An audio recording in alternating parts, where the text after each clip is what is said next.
বিচার বিভাগের পূর্ণ স্বাধীনতা নিশ্চিতের লক্ষ্যে অন্তর্বর্তী সরকারের সুপ্রিম কোর্ট সচিবালয় অধ্যাদেশ জারিকে স্বাগত জানিয়েছেন আইন বিশেষজ্ঞরা। তারা মনে করেন এর মাধ্যমে বিচার বিভাগ মাথা উঁচু করে দাঁড়াবে এবং প্রতিষ্ঠিত ও সুসংহত হবে আইনের শাসন। জিএম মাহমুদের রিপোর্টে বিস্তারিত। নির্বাহী বিভাগ থেকে বিচার বিভাগকে আলাদা করার দাবিতে ১৯৯৫ সালে একটি মামলা করেন বিসিএস বিচার অ্যাসোসিয়েশনের তৎকালীন মহাসচিব মাজদার হোসেন ও তার সহকর্মীরা। অনুকূলে রায় পাওয়ার প্রায় ২৬ বছর পর মিলল সরকারের অনুমোদন। রোববার সুপ্রিম কোর্ট সচিবালয় অধ্যাদেশ ২০২৫ জারি করে আইন, বিচার ও সংসদ বিষয়ক মন্ত্রণালয়।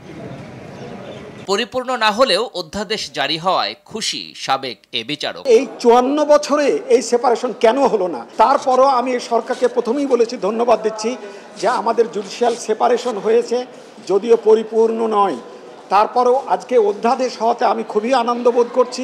এই অধ্যাদেশকে স্বাগত জানিয়ে সুপ্রিম কোর্টের আইনজীবী রুহুল কুদ্দুস কাজল বলেন, মানুষের প্রত্যাশা পূরণে এক ধাপ এগিয়ে গেল বিচার বিভাগ। ক্রিয়াশীল প্রত্যেকটা রাজনৈতিক দলও অবশ্যই এই মুভটাকে, এই সিদ্ধান্তটাকে, এই উদ্যোগটাকে অবশ্যই তারা সাধুবাদ জানাবেন। এরকম একটি সময় এই ধরনের অধ্যাদেশ জারির মাধ্যমে মানুষের প্রত্যাশা পূরণের এক ধাপ এগিয়ে নিয়ে গেলেন। একে বিচার বিভাগের ইতিহাসে সোনালী সংযোজন বলে মন্তব্য করেন আন্তর্জাতিক অপরাধ ট্রাইব্যুনালের চিফ প্রসিকিউটর। বাংলাদেশে যারা আইনের শাসন দেখতে চান তাদের সবার একটা দাবি ছিল। অন্তর্বর্তীকালীন সরকার শেষ পর্যন্ত এই কাজটা করেছেন। এটা অবশ্যই আমরা মনে করি জাতির জন্য একটা গুরুত্বপূর্ণ কাজ হয়েছে এবং বাংলাদেশের বিচার বিভাগের ইতিহাসে একটা সোনালী সংযোজন হয়েছে। অধ্যাদেশটি পুরোপুরি কার্যকর হলে অধস্তন আদালতের বিচারকদের বদলি, পদোন্নতি, ছুটি এবং শৃঙ্খলার মতো গুরুত্বপূর্ণ প্রশাসনিক সিদ্ধান্ত গ্রহণের ক্ষমতা পাবে সুপ্রিম কোর্ট সচিবালয়।